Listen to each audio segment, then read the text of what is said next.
Hi guys, welcome to my video today. If you're new to my channel, my name is C. If you're not new, welcome back. Don't forget to like this video, subscribe if you love the content that you're hearing, and come back for more. So today's video is going to be about things that I learned in my 20s. I know the 20s is like that period of time where you're just really trying to find yourself and what's best for you, what works for you. And if I can help you all through that, I hope that this will be helpful. Even if you're not in your 20s, I still think that these are really valuable tips. Some I learned along the way, some lessons I got from others. So let's dig right in.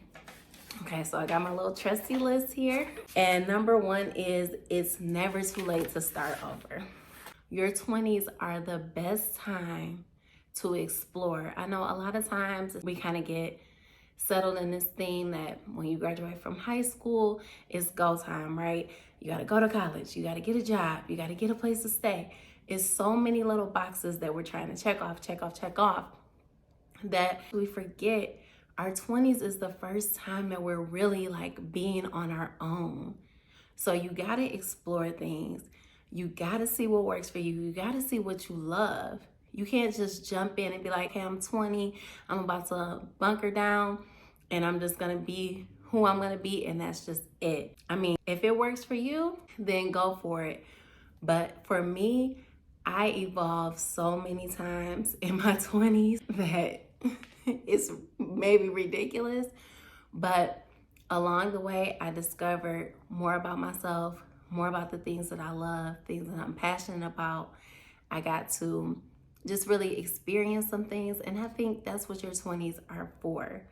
So for those of you that don't know me, I got married actually at 20 years old.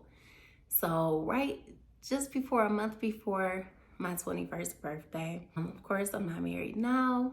I ended up getting a divorce at 28 years old. For those of you that have been divorced, I don't know if it's gonna reach that part of the algorithm. You know how difficult it can be.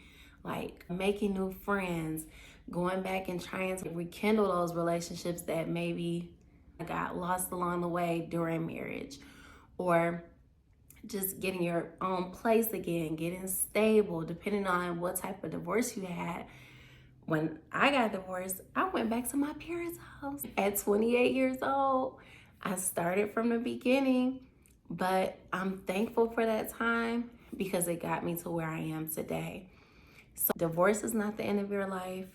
If you don't set every goal or you don't make every goal, by the time you're 25, 26, it's not the end of your life.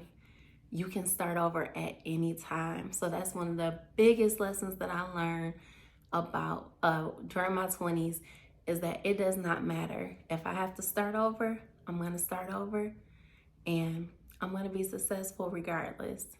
So that's number one.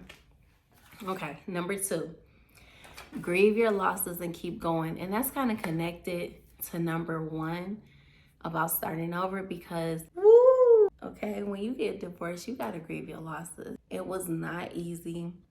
I had to grieve the fact that, okay, I'm a divorcee. I did not have any children during my marriage. So you got to grieve that.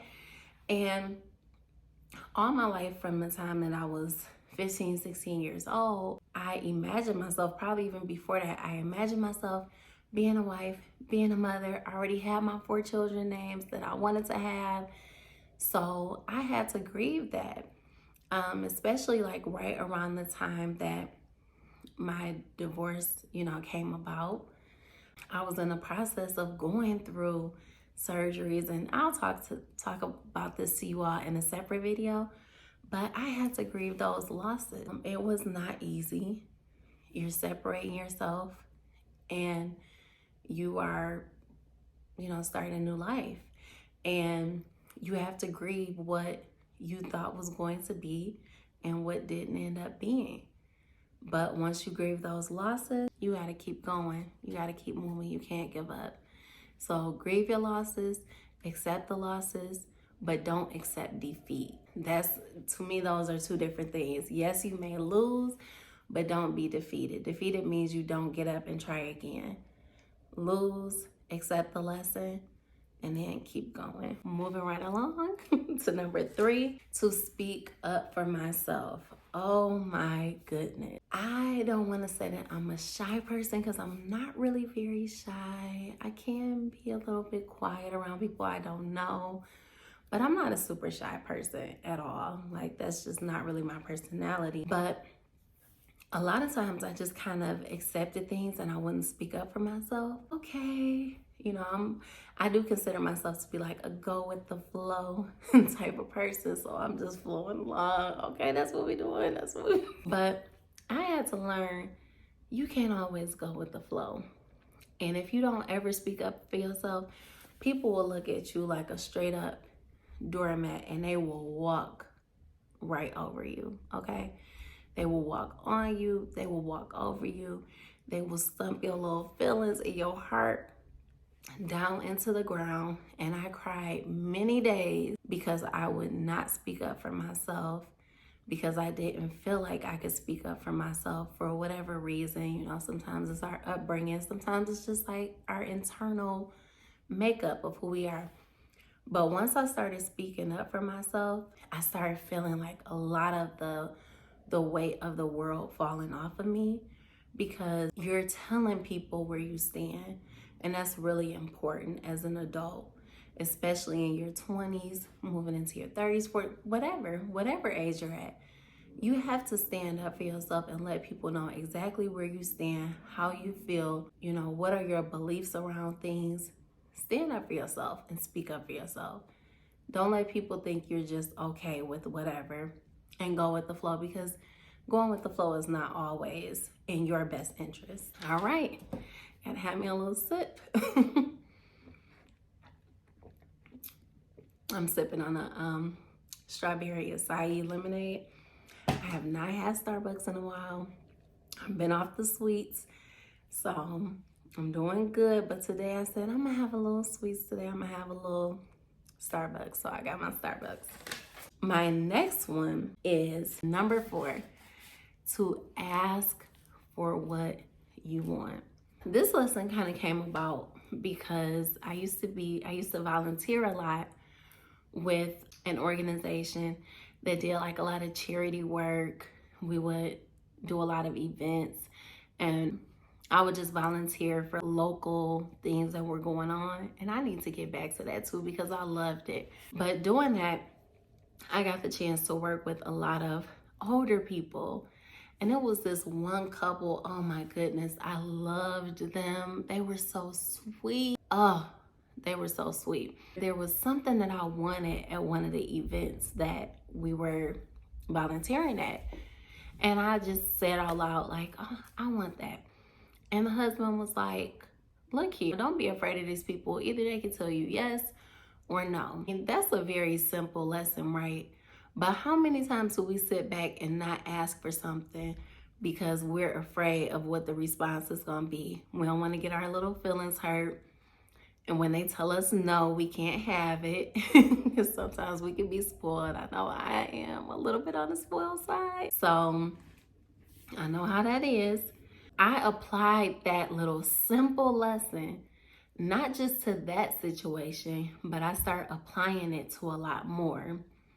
And there was a time at work where we had a staff meeting and the principal was like, hey, we got this opportunity. The school district is allowing us to send teachers to this conference. I had not ever been to California. I said, you know what?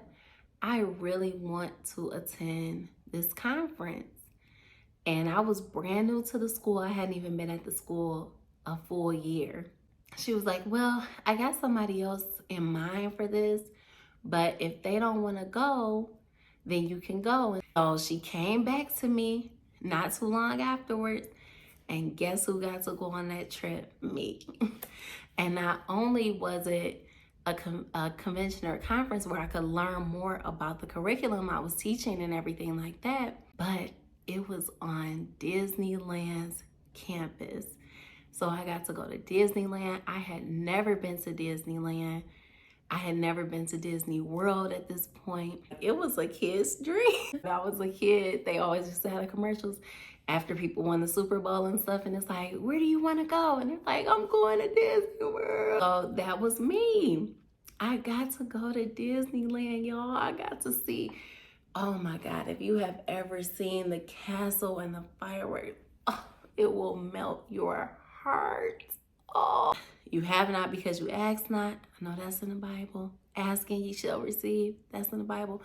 But it's a fact. If there is something that you want, open your mouth and ask for it. It goes back to that.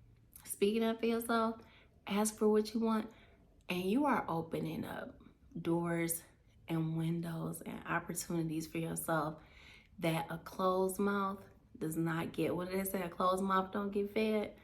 That's the truth. If I would have sat there in my seat and not asked, I never would have went to Disneyland. I got to see the ocean, y'all. I got to walk on the boardwalk. I had family that lived there. They took me out one night. I got to go to Harold's Chicken and Waffles or Roscoe's or whoever is out there in California. But it was a great opportunity and I'm thankful. I'm grateful for it. You know, everybody doesn't get to go to Disneyland for free, but I did. Everybody doesn't get to learn the things that I learned, but I did because I asked. This is getting good.